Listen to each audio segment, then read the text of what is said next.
on a un père dans la place. Merci André d'être avec nous. De représenter les pères. Merci d'être là. Prochaine fois, amenez vos chums. Vos chums, bon. Alors aujourd'hui, quand Marie-Pierre m'a demandé, ça te tenterait-tu de faire le dîner? On a un set de lecture parents-enfants, ça serait cool d'offrir le dîner en même temps. J'ai suggéré à Marie-Pierre, mais pourquoi pas faire le dîner ensemble, faire un petit tour de cuisine, manger ce qu'on fait, un peu une cuisine communautaire, puis ensuite participer au truc de lecture. Donc voilà pourquoi nous sommes réunis aujourd'hui, pour faire du chili. Je me suis dit que le chili, c'était un plat qui était réconfortant, de toutes les saisons, puis souvent aimé des enfants. Est-ce que je me trompe? Les enfants, est-ce que vous aimez le chili? Oui. Ça dépend lequel. Bon, pour augmenter mes chances de plaire, on va faire 3 recettes différentes. Alors, un chili de dinde hachée, un chili de bœuf haché et un chili végétarien. Comme ça, vous allez pouvoir faire une dégustation chili en même temps. Pourquoi pas? Alors, pour que ce soit rapide, efficace et intéressant pour les enfants, vous avez vu que sur vos tables, j'ai déjà lavé, pelé les carottes, coupé les poivrons, tout ça. Alors, ce qui va nous rester à faire ensemble, c'est d'émincer ces beaux légumes-là, de les mettre dans les bons chaudrons. Alors, chaque petit îlot de travail, je suis déjà en train de faire griller la viande, j'ai mis les épices pour déjà prendre un peu d'avance. Puis, j'ai comme séparé un peu mettons les poivrons jaunes vont aller dans une recette, les poivrons rouges vont aller dans une recette, mais je les ai distribués un peu n'importe comment sur les tables. Donc, quand vous avez émincé votre petit contenant, venez me voir et je vais vous dire dans quel chaudron on va le mettre. Donc, c'est ça. Fait qu'il va nous rester, dans le fond, à préparer notre chili. Il va nous jeter une dizaine de minutes et on va le déguster. Ça vous va? Yes. Super! Alors, pour commencer, je ne vais pas parler beaucoup, là. C'est juste le petit début comme ça, là, puis après ça, là, on continue. Là. Pour commencer, je voulais vous montrer la façon efficace de couper un oignon. Parce qu'à chaque fois que j'ai des cours de cuisine, que ce soit avec des jeunes ou moins jeunes, on dirait que l'oignon, c'est quand même un légume populaire, mais quand on ne sait pas comment le couper, il nous donne de la misère. Alors, j'aime ça commencer par une démonstration d'oignon. Puis, ensuite, je vais laisser aller avec ça. Alors, l'oignon. Ce cher légume qui met tellement de goût, mais qui n'est pas aimé de tout le monde. Mais des fois, qu'on ne dit pas qu'il y a de l'oignon, personne ne s'en rend compte. Alors, il est fait en plusieurs couches. Puis, il est attaché naturellement par le bout. Puis, il y a comme un peu des petites racines qui dépassent. Et si vous regardez vos oignons, là, il y a un petit bout. Ça, c'est son attache naturelle. Alors, quand on coupe l'oignon, on le tient d'une moitié dans notre main, l'autre moitié avec notre couteau. On essaie d'aller en plein milieu de ces racines-là parce que c'est ça qui retient toutes les rayures de l'oignon ensemble. Alors, on y va. Bon, là, j'ai mais là, on voit que cette partie-là et ces parties-là sont restées attachées. On coupe l'autre extrémité. Puis là, on se retient de couper ça. On enlève la première pelure d'oignon. Et puis là, pour faire des beaux petits carrés d'oignon, je sens la première pelure. Pour faire des beaux petits carrés d'oignon avec un mignon petit couteau, tout est retenu ensemble. Alors, je tiens mon oignon de ma main. Ensuite, je vais faire mes lignes latérales sans aller jusqu'au bout. Comme ça. Et puis là, quand je vais prendre mon couteau, tout est quand même retenu ensemble. Je ne sais pas si vous voyez l'idée que j'ai fait mes lignes comme ça. Pour l'éventail. Un éventail d'oignons, exactement. Alors, tout est retenu ensemble. Alors, quand j'arrive pour couper, je tiens ça, c'est pas tout partout. Fait que là, je fais mes petits carrés, là, ça me permet d'émincer vraiment petit si j'ai le goût de faire des gros morceaux. Ça c'est le choix du chef. Mais ça fait en sorte que tout se tient ensemble plutôt que de glisser sur la planche. C'est comme ça qu'on coupe un oignon! Yeah! Ça, c'est efficace.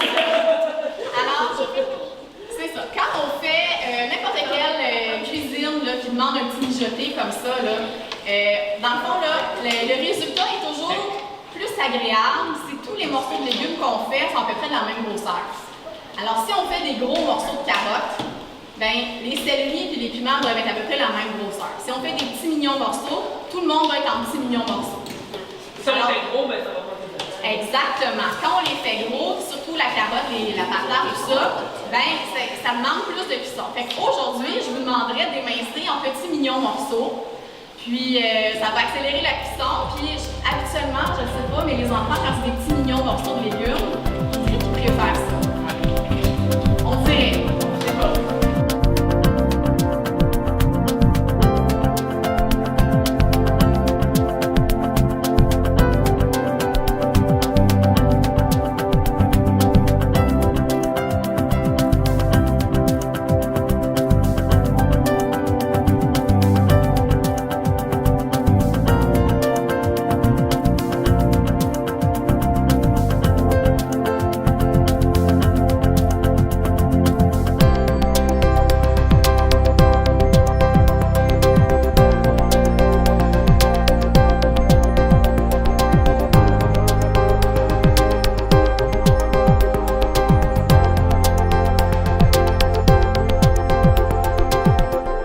Bonjour, aujourd'hui je suis avec Mathilde Manta et Amélie Demers. Salut les filles!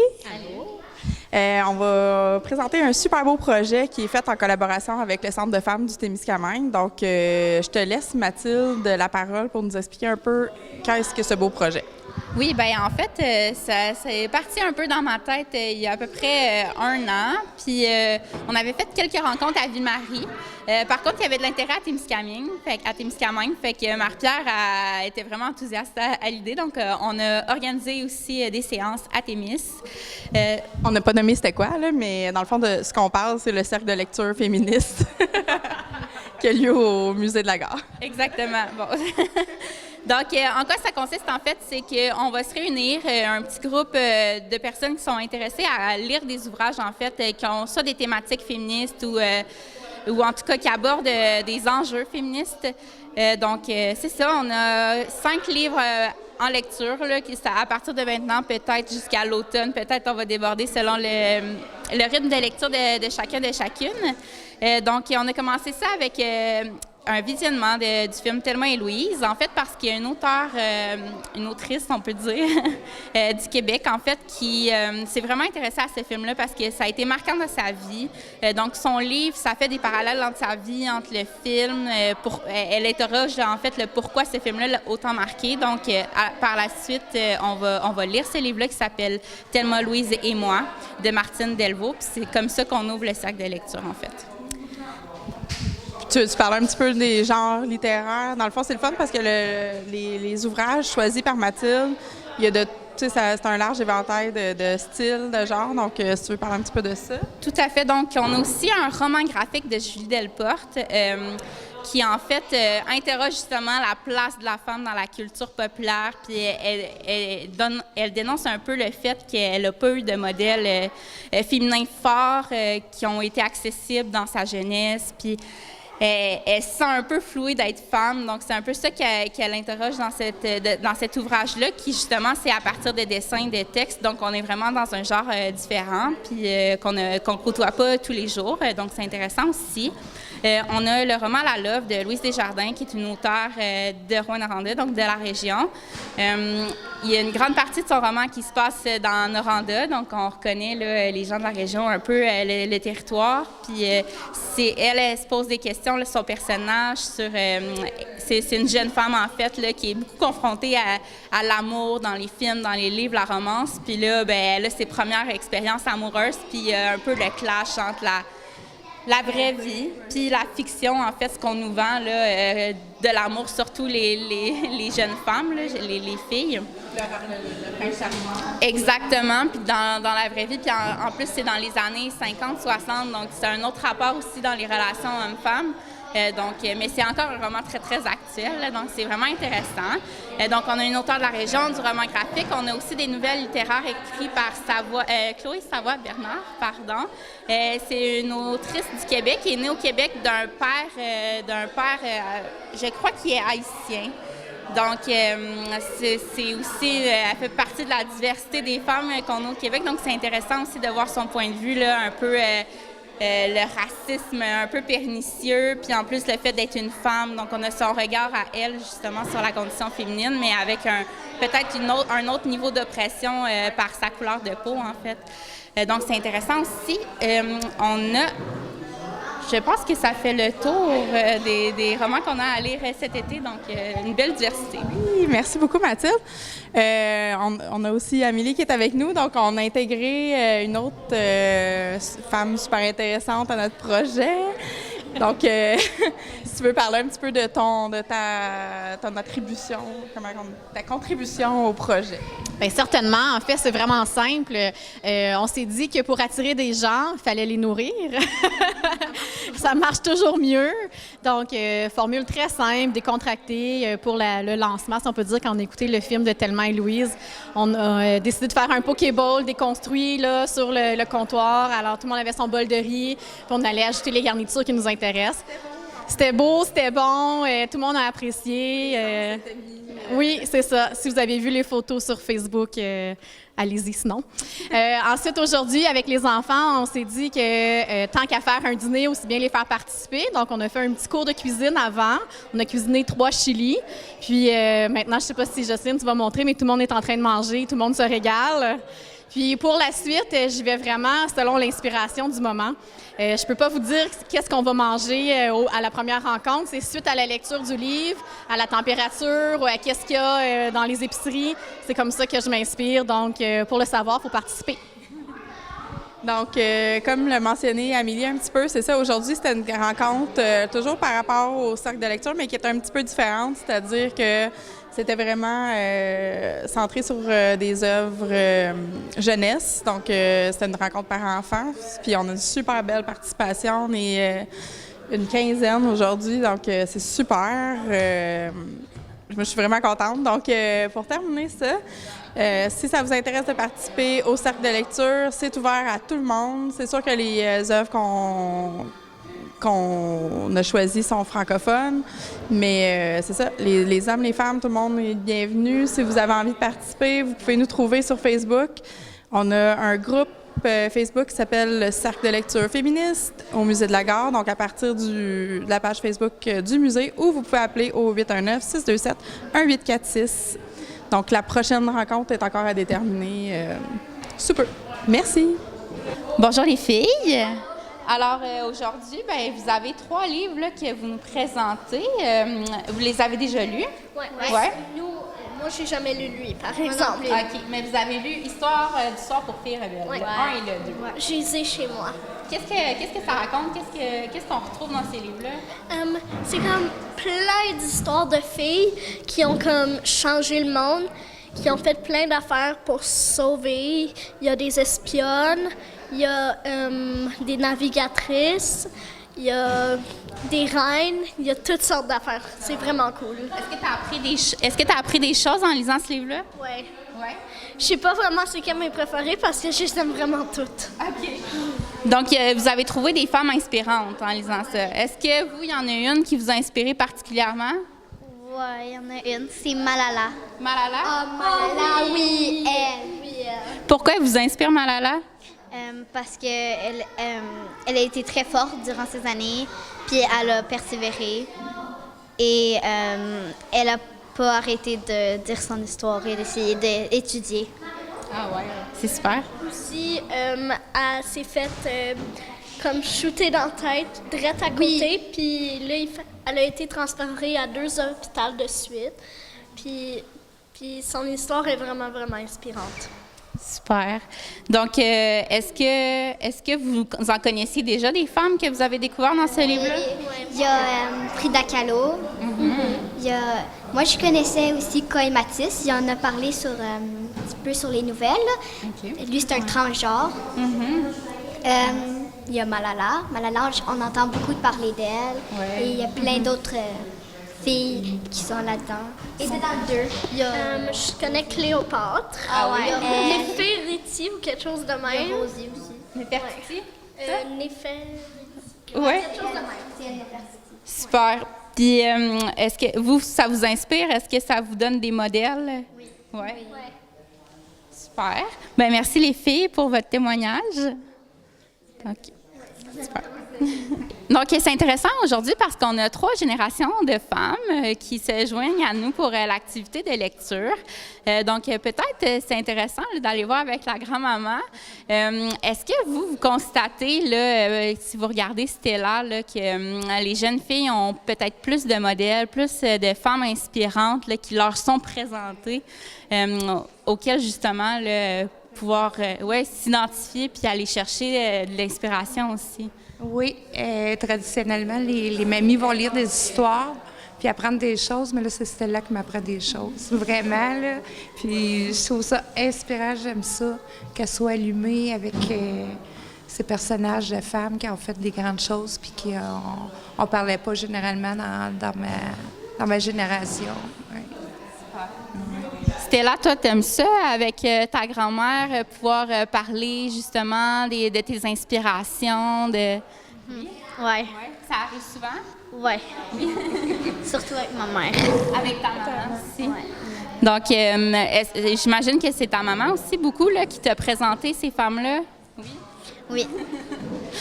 Si je peux ajouter, elle s'est rendue, elle, vraiment, tu sais, moi, c'est moi qui ai donné le premier coup, puis c'est quelque chose qui est comme intégré dans la conversation tout le temps, là, le féminisme en général, là, mais c'est vraiment, ça vient vraiment d'elle, le désir, tu sais, comme hier, elle a reçu cette belle bande dessinée-là, elle l'a clenchée en 1 heure, là, puis elle nous a dit qu'il fallait qu'on le lise, moi puis son père, puis était vraiment... c'est ça, tu sais, moi, une question que je me pose, c'est si les modèles féminins, justement, diffèrent d'une génération à l'autre. Tu sais, toi, quand tu étais jeune, y avait-tu... c'était quoi ton modèle féminin, ça, ta mère? Oui, c'est ça, plus ma mère, ma grand-mère. Des femmes qui étaient déjà à proximité. De proximité ou plus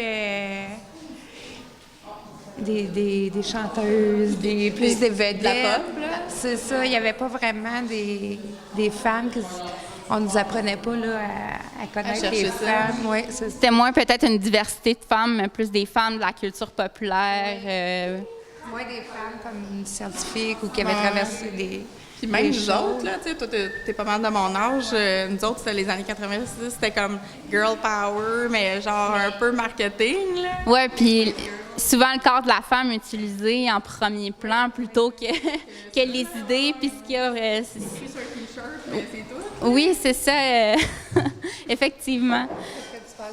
Ouais. C'est encore un petit peu ça. Ah oui, tu trouves que c'est comme ça? Ben, il y a beaucoup de gilets qui sont encore écrits Girl Power. Comme dans ta classe, est-ce que vous en parlez beaucoup des femmes fortes? Ben, moi puis mes amis, on s'échange parfois des livres ou des histoires qu'on connaît sur des femmes. Puis on sait déjà quelle femme qui nous inspire, puis on sait déjà quel métier qu'on veut faire. Tu as des modèles que tu veux suivre? C'est quoi ton métier que tu veux faire? Ça change à tous les jours? Non, ça change pas tous les jours. Ça change plus. Non, là, c'est resté mes 4. Attends. Ouais, 4. OK. C'est quoi? Mon premier, c'est première ministre. Mon deuxième, c'est médecin. Mon troisième, c'est juge. Puis mon quatrième, c'est avocate. Wow. Puis est-ce que tu trouves qu'il y a beaucoup de femmes modèles dans ces choses-là?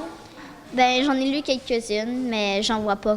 Il y en a pas assez, hein? Tu parlais de la politique, là. Est-ce que tu en as des modèles en politique? Tu parlais de Malala peut-être tantôt. Est-ce qu'il y en a d'autres? Il y a Harrison Tubman, je pense. Plus proche, Plus proche, là. là, qu'on a ma mère a voté pour elle. Il y a Manon Massé. Puis Émilie, Ouais, puis Émilie. tu te rappelles? C'est qui? Ouais. Il n'y en a pas tant que ça. Ouais. Non, c'est vrai, en politique, encore, c'est encore... Oui, tranquillement, mais on a eu une première ministre au Québec. Peut-être Stella sera la deuxième.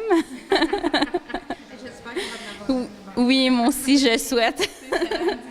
Moi, un jour, je vais être dans un livre comme ça, puis moi, j'y répète tout le temps. J'espère que quand tu vas être rendu là, il n'y en aura plus besoin de livres de même. Là. Effectivement. Que ça va faire partie.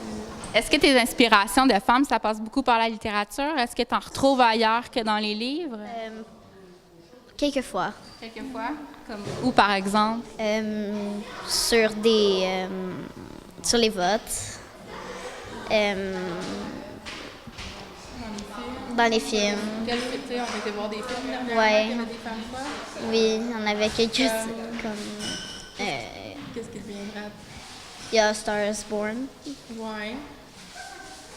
Mettons, qu'est-ce qu'on est allé voir à la compétition de danse, là?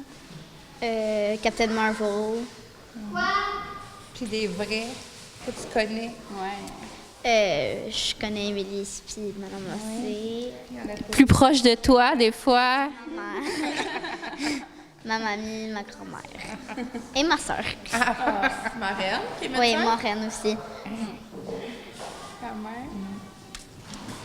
Super, ben vous êtes une belle famille de femmes déterminées et inspirantes. C'est chanceuse, Stella, d'avoir des femmes inspirantes dans ta vie, puis ils sont chanceuses de t'avoir aussi. Je pense que tu les inspires aussi. Vraiment. Tu nous allumes. Merci, Mathilde.